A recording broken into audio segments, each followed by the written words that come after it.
Sebelum saya melanjutkan tentang pembicaraan bagaimana konsep Unitarian di dalam memandang tentang teologi atau tentang kealahan, khusus untuk bahasa Indonesia, kita perlu mencermati bahwa kita memiliki satu kerancuan yang harus kita sepakati dulu dalam dialog-dialog lintas agama, yaitu tentang kata Tuhan. Sebab memang terus terang harus diakui kata ini cukup rancu dalam bahasa Indonesia. Kalau dari bahasa aslinya memang Tuhan itu berasal dari kata tuan. Itu sastrawan Remi Seladu pernah menulis itu, dan kata tuan itu berarti majikan, pemilik, pemimpin. Ya, kalau dalam bahasa Inggris mungkin setara dengan kata Lord. Kalau dalam bahasa Yunani setara dengan kata kurios. Kalau dalam bahasa Ibrani setara dengan kata Adon atau Adonai. Nah, di dalam Alkitab berbahasa Indonesia, maka kata Tuhan ini masih ditempatkan dengan makna dasarnya, yaitu sebagai pengganti kata Lord atau majikan. Sehingga ketika kita mendengar kata Tuhan Yesus di dalam pembacaan Alkitab berbahasa Indonesia, itu maksudnya adalah Lord Jesus, bukan God Jesus. Sedangkan Alkitab berbahasa Indonesia untuk menerjemahkan kata God, kata Theos, kata Elohim, itu menggunakan kata Allah. Ya, sehingga kadang-kadang kalau kita berdialog itu cukup rancu ketika menggunakan kata Tuhan pada Yesus Kristus di kalangan pembaca Alkitab berbahasa Indonesia dengan penggunaan kata Tuhan di kalangan teman-teman yang non pembaca Alkitab berbahasa Indonesia. Sehingga dengan demikian saya berharap kita bisa bijaksana memahami ini, karena belum ada Kongres Bahasa Indonesia yang menyelesaikan masalah ini. Jadi saya berharap kita bijaksana untuk memahami bahwa ketika saya menyebutkan kata Tuhan Yesus, maka yang dimaksud itu adalah Lord Jesus, atau bahasa Jawanya Gusti Yesus. Lebih ke arah majikan, pemimpin, penguasa, bukan kepada God atau sesembahan yang maha kuasa seperti yang dimaksud dalam kamus. Karena kalau di dalam Alkitab itu 1 Korintus 8 ayat 6 misalnya berkata, namun bagi kita hanya ada satu Allah saja, only one God, yaitu Bapa. Kemudian dan satu Tuhan saja, one Lord, yaitu Yesus Kristus. Jadi sangat dipisahkan antara gelar God dan gelar Lord di dalam kitab suci. Itu yang pertama yang mau saya sampaikan tentang kerancuan ini. Mudah-mudahan bisa cukup dijembatani kerancuan ini untuk dialog-dialog kita berikutnya. Kemudian yang berikutnya, yang kedua adalah tentang konsep Allah atau God di dalam pemahaman kami di Kristen Unitarian. Saya sepakat dengan apa yang disampaikan Ustadz Ali bahwa kekristenan yang diinspirasi oleh Yesus Kristus itu sangat berakar kepada teologi Yudaism. Sehingga sebetulnya ketika kita melihat Yesus Kristus berbicara di dalam Markus 12 ayat 29 tentang hukum yang terutama, maka Yesus mengutip hukum terutama itu dari kredo atau ajaran utama Yudaism, Yahudi. Shema Israel, Adonai Eloheinu, Adonai Echad. Adonai di sini sebetulnya adalah kata ganti untuk pengucapan sehari-hari dari nama yang suci, sakral, dari nama God itu atau nama Sang Allah itu, yaitu YHWH atau bisa dilafalkan Yahweh. Jadi ketika Yesus ditanya apa ajaran utamamu, maka Yesus langsung mengutip kredo Yahudi. Ini menunjukkan bahwa akar dari kekristenan mula-mula itu sangat-sangat dekat dengan Yudaisme, yaitu tidak ada Allah yang lain kecuali Sang Adonai atau the Lord atau Yahweh tadi. Dan kemudian juga Yesus Kristus menyampaikan di dalam Yohanes 17 ayat 3, inilah hidup yang kekal itu, yaitu bahwa mereka mengenal Engkau satu-satunya Allah, monos, satu-satunya Allah yang benar, dan mengenal Yesus Kristus yang telah Engkau utus. Disinilah Yesus mengambil posisi bahwa dia adalah utusan dari satu-satunya Allah yang benar.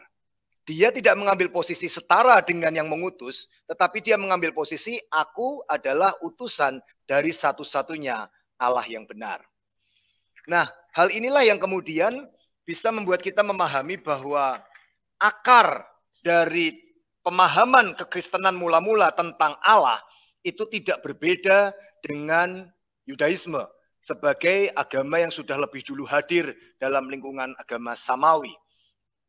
Nah, ketika kemudian Yesus menyebut Allah itu sebagai Bapa, maka kita paham bahwa yang terjadi bukanlah sebuah relasi biologis, tetapi yang terjadi adalah relasi spiritual, relasi rohani. Yesus menyebut Bapa kepada Sang Allah itu. Jadi di dalam Yohanes 8 ayat 54 dikatakan, jawab Yesus, jikalau aku memuliakan diriku sendiri, maka kemuliaanku itu sedikit pun tidak ada artinya. Bapakulah yang memuliakan aku, tentang siapa kamu berkata, dia adalah Allah kami. Jadi yang disebut Allah, disebut Elohim oleh orang Yahudi itu adalah yang disebut Abba, yang disebut Bapa oleh Yesus Kristus. Jadi Bapa di dalam perjanjian baru adalah Sang Adonai atau the Lord atau Yahweh itu dalam perjanjian lama. Nah, oleh sebab itu kita bisa melihat bahwa referensi tentang Yahweh itu sangat kuat di perjanjian lama. Misalnya di Yesaya 45:5, tidak ada Allah yang lain selain aku, kata Yahweh. Kemudian jelas Ulangan 6 ayat 4 yang dikutip oleh Yesus Kristus. Jadi ketika Yesus mengambil posisi dirinya sebagai utusan dari satu-satunya Allah yang benar, maka kita bisa memahami bahwa dia tidak memposisikan dirinya setara dengan Sang Bapa itu, atau Sang Allah itu, atau Yahweh itu. Nah, posisi itu diperkuat oleh apa yang disampaikan oleh Rasul Petrus di dalam sebuah khotbahnya atau pidatonya di hari Pentakosta. Di dalam Kisah 3:13 misalnya dikatakan, Allah Abraham, Ishak dan Yakub, Allah nenek moyang kita. Jadi kalau dikatakan Allahnya Abraham, Allahnya Ishak, Allahnya Yakub, itu mengacu pada Keluaran pasal 3 ayat 14 dan 15. Itu mengacu kepada Yahweh. Allah Abraham, Ishak dan Yakub, Allah nenek moyang kita, telah memuliakan hambanya, yaitu Yesus yang kamu serahkan dan tolak di depan Pilatus, walaupun Pilatus berpendapat bahwa ia harus dilepaskan. Jadi Rasul Petrus pun dalam pidatonya, dalam khotbahnya di hari Pentakosta itu mengatakan bahwa Yesus posisinya adalah hamba dari Allahnya Abraham, hamba dari Allahnya Israel, yaitu Yahweh tadi. Maka tidak heran ketika ditanya dalam perjumpaan Yesus dengan murid-muridnya, maka Yesus mengambil posisi bahwa dia adalah saudara kita. Ya, di dalam Yohanes 20 ayat 17 misalnya Yesus berkata, janganlah engkau memegang aku sebab aku belum pergi kepada Bapa. Ya, tetapi pergilah kepada saudara-saudaraku dan katakanlah kepada mereka bahwa sekarang aku akan pergi kepada Bapakku dan Bapamu, kepada Allahku dan Allahmu. Jadi Yesus berkata kepada murid-muridnya bahwa Bapanya dia adalah Bapanya murid-muridnya juga. Ini melihat hubungan spiritual ya, rohani. Jelas bukan hubungan biologis di sini. Kepada Allahku dan Allahmu. Yesus menyebut bahwa Allahnya dia juga adalah Allahnya murid-muridnya. Jadi Yesus lebih mengambil posisi sebagai saudara dari murid-muridnya, bukan sesembahan dari murid-muridnya. Kalau misalnya dikatakan bahwa itu adalah Yesus ketika dia menjadi manusia, tetapi Yesus sesudah bangkit pun dan sesudah naik ke surga, memberikan pewahyuan yang sama kepada Rasul Yohanes, ditulis dalam kitab Wahyu pasal 3 ayat 12. Barang siapa menang, ia akan kujadikan soko guru di dalam bait suci Allahku, dan ia tidak akan keluar lagi dari situ. Dan padanya akan kutuliskan nama Allahku, nama kota Allahku, yaitu Yerusalem baru yang turun dari surga dari Allahku, dan namaku yang baru. Ada 4 kali dalam Wahyu 3:12 ini Yesus yang memberikan pewahyuan kepada Rasul Yohanes berkata bahwa dia punya Allah. Jadi sudah terlihat di sini ada tingkatan yang berbeda antara Yesus sebagai sang anak ya dengan Bapa sebagai satu-satunya Allah yang benar. Yohanes 17 ayat 3 tadi. Maka dalam posisi tentang Allah, kami di Kristen Unitarian meyakini bahwa hanya ada satu-satunya Allah. Tunggal. Tunggal di dalam hakikat, tunggal di dalam persona, dalam pribadi, yaitu Sang Bapa atau yang dulu dikenal dengan nama Yahweh. Dia adalah Allah kita dan dia juga adalah Allahnya Yesus Kristus. Itu poin kedua saya. Poin ketiga saya untuk memperkenalkan Kristen Unitarian adalah tentang Yesus Kristus. Siapakah Yesus Kristus? Kita perlu paham bahwa secara historis yang menjadi pemisahan antara Yudaisme dengan Kristen mula-mula di abad pertama adalah posisi Mesias. Atau kalau dalam bahasa Arab, Al-Masih. Mesias atau Kristus di dalam bahasa Yunaninya yang kemudian diterjemahkan dalam bahasa Inggris dan Indonesia. Artinya Mesias itu yang diurapi atau yang dipilih, yang ditinggikan oleh Sang Allah. Nah, posisi Yesus sebagai Mesias ini sentral di dalam pemahaman Kristen abad pertama dan itu yang ditolak oleh orang Yahudi.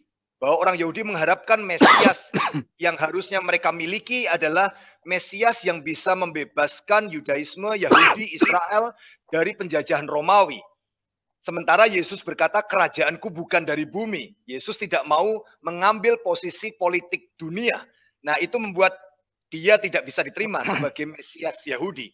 Tetapi bagi orang Kristen di abad pertama itu, posisi Yesus sebagai Mesias yang diurapi itu sangat diyakini.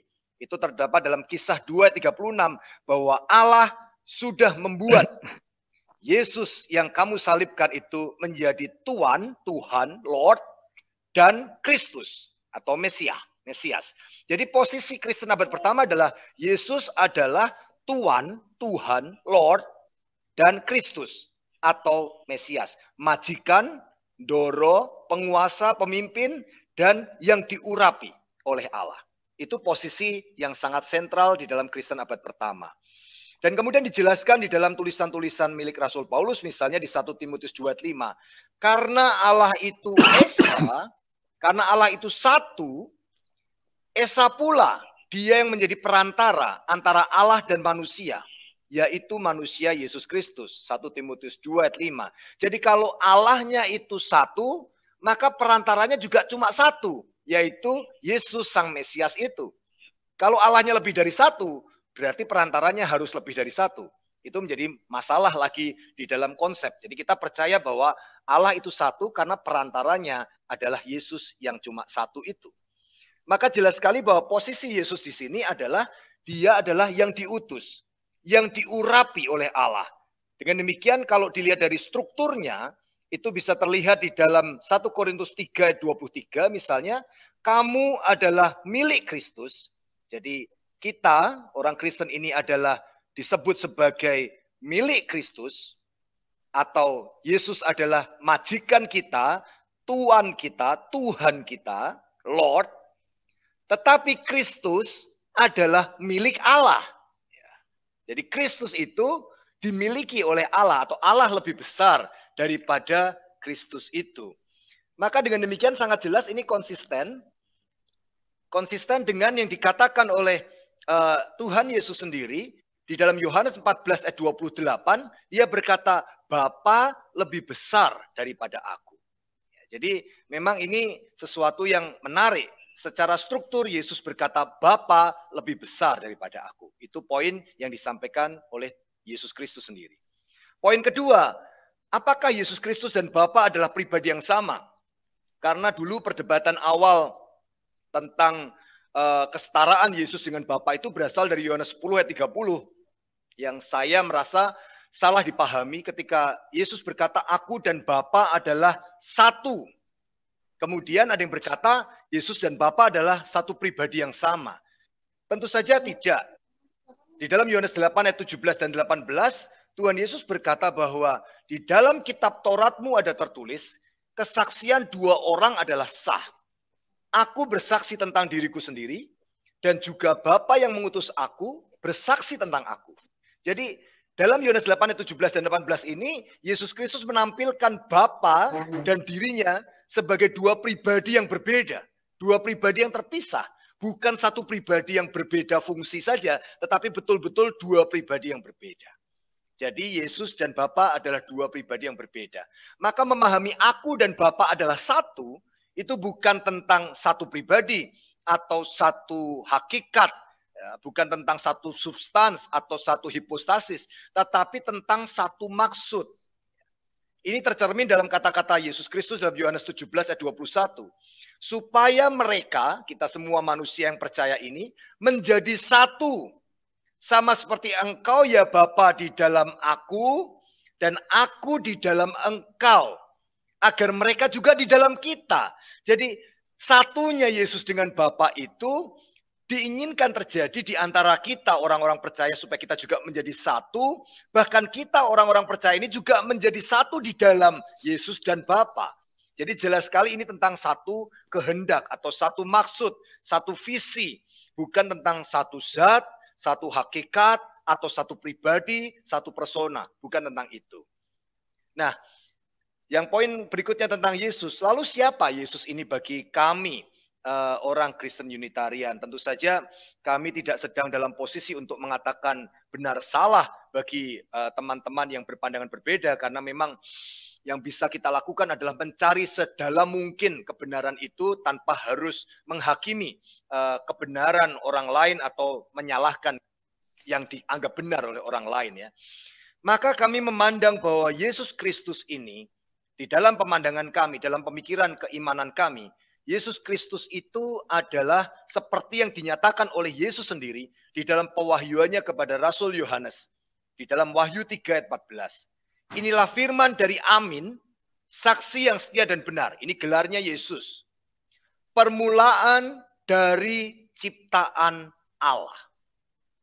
Jadi kami meyakini bahwa Yesus itu adalah the beginning of the creation of God. Atau awal dari ciptaan Allah. Dia adalah ciptaan yang sulung.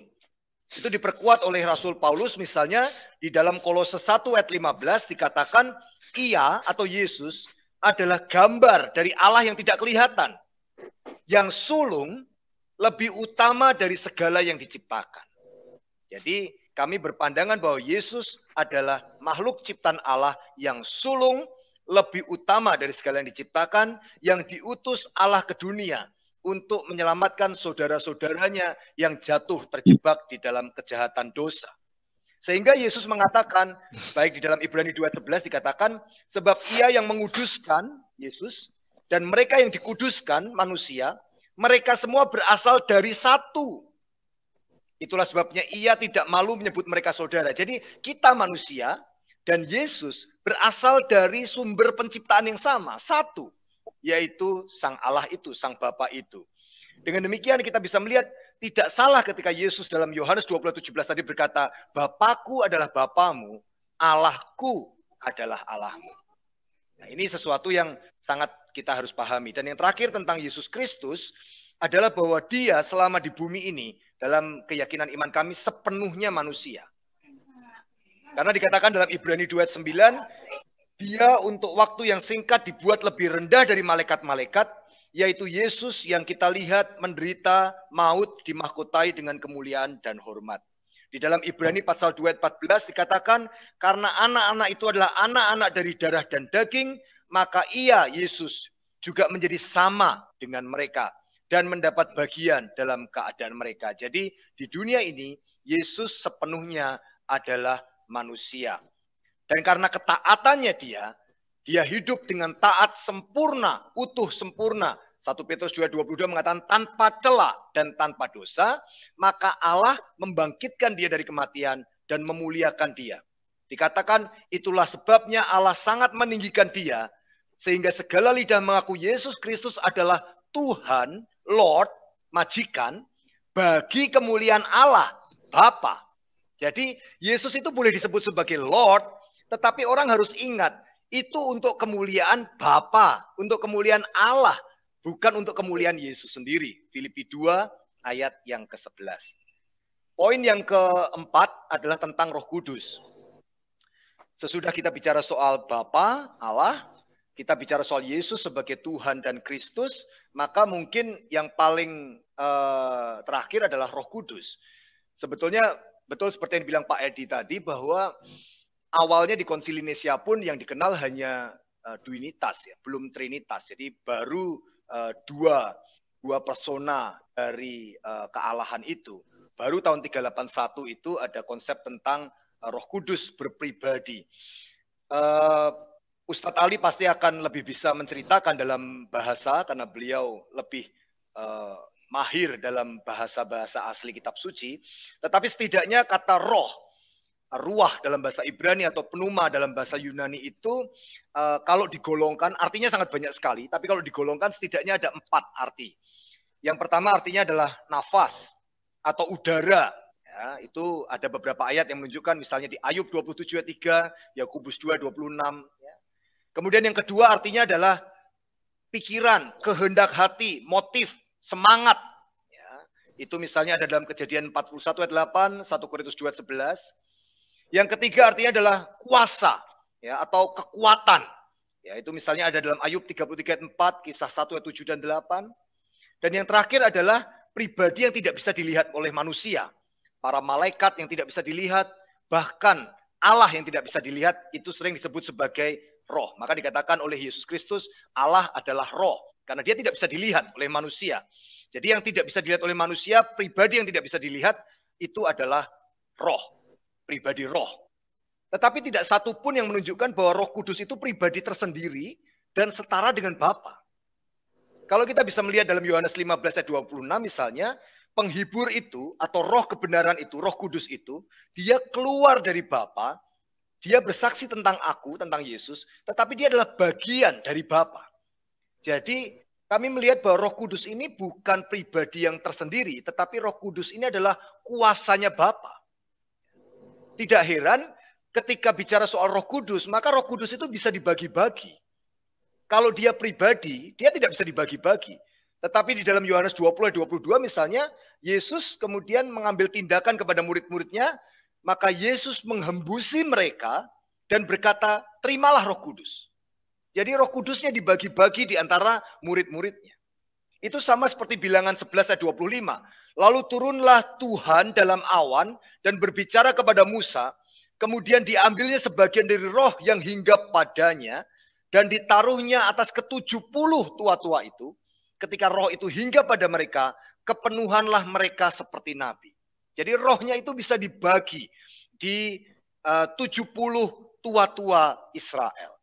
Dengan demikian kami berkeyakinan bahwa Roh Kudus bukanlah sosok tersendiri yang terpisah dari Bapa, terpisah dari Yesus, tetapi Roh Kudus itu ada di dalam diri Bapa karena itu adalah kuasanya Bapa. Kuasa yang akan diberikan untuk melengkapi agar orang-orang kudus milik Allah itu bisa bersaksi. Maka dikatakan dalam Ibrani 2 ayat 4, Allah meneguhkan kesaksian mereka oleh tanda-tanda, mujizat-mujizat, dan berbagai pernyataan kekuasaan dan karunia Roh Kudus. Jadi itu adalah kekuasaan Allah. Yang terakhir, yang kelima, waktunya memang sudah hampir habis buat saya memaparkan, nanti kita bisa lebih banyak ke dialog.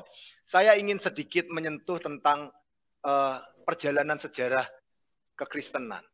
Tentu saja saya sangat menghormati dan respect terhadap semua aliran Kristen yang ada, karena memang kita ini adalah hasil dari perjalanan sejarah yang panjang. Kekristenan ini di abad pertama, yang seperti yang saya sampaikan, perbedaannya dengan Yudaisme bukan dalam hal teologi, tapi hanya dalam hal kemesiasan. Tetapi kemudian kekristenan ini tidak pernah mendapatkan akses yang cukup terhadap kekuasaan. Dan sejak awal dia sudah ditolak oleh komunitas elit Yahudi, sehingga dia hanya bisa berada di kalangan rakyat jelata Yahudi. Dan kemudian dia juga mengalami persekusi yang kuat dari Romawi yang waktu itu masih pagan, penyembah berhala.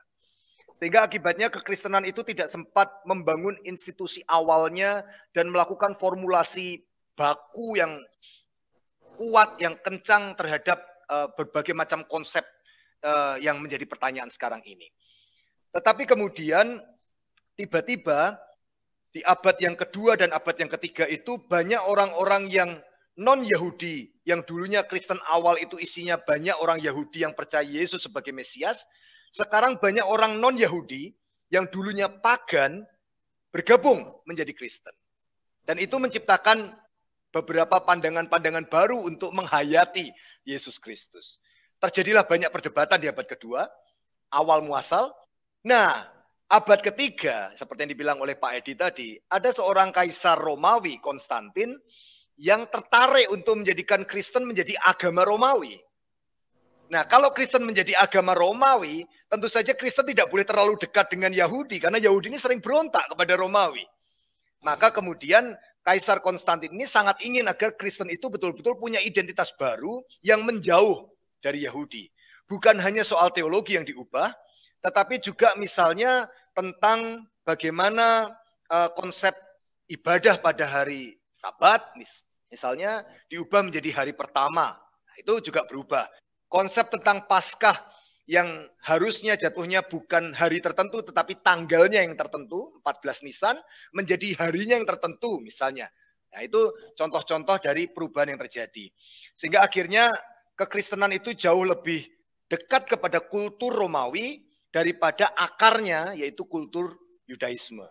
Nah, ketika kemudian berkembang menjadi Eropa, ketika Eropa porak-poranda dan goyah, ada kesempatan untuk protes, ya, keinginan untuk memurnikan kembali gereja dan disebut dengan Protestan itu ingin kembali kepada Alkitab dengan berbagai macam pendekatan yang lebih Alkitabiah dalam hal tafsir, begitu ya.